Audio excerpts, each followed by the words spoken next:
If you ask 10 people on the street how much money you need to save to buy a house, 9 of them will probably give you the exact same wrong answer, that you need 20% down. Hi there, and welcome back to video 5 of our series, The Homebuyer Roadmap. You know, putting down 20% is a piece of real estate advice that has been passed down for generations, and honestly, when you look at home prices today, that massive number makes a lot of people's stomachs drop. They just assume they're locked out of home ownership for years. But today, we're going to take a deep breath, bust that myth completely open, and look at the real numbers so you can see just how accessible buying a home actually is. Let's just get the truth out there right away. You absolutely do not need 20% down. In fact, the average down payment for a first-time home buyer is actually closer to 3 to 5%, depending on the loan program. For most conventional loans designed for first-time buyers, you can put down as little as 3%. If you're looking at an FHA loan, which is a fantastic government-backed program, the minimum down payment is just 3.5%. And if you happen to be a military veteran or are buying a home in a qualified rural area called a USDA loan, there are programs that allow for 0% down.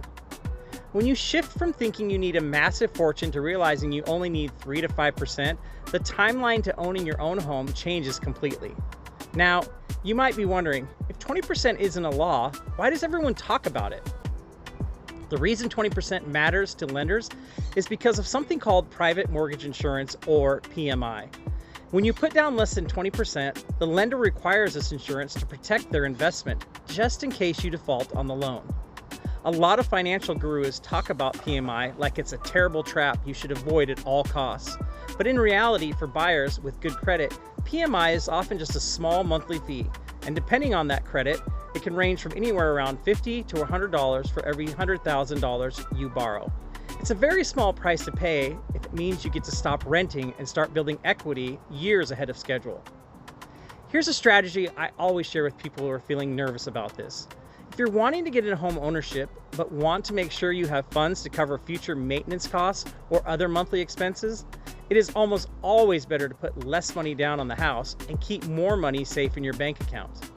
If you stretch yourself to the absolute limit just to hit a massive down payment goal, you leave yourself house poor with no backup safety net.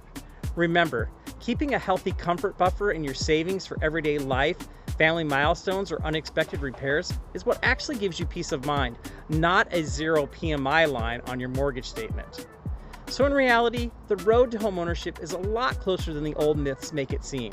And if you've been putting off your home search because you thought you didn't have enough money saved, drop a comment below and let me know what your target down payment goal has been, and I'd love to help you look at the math and see what options might open up for you right now.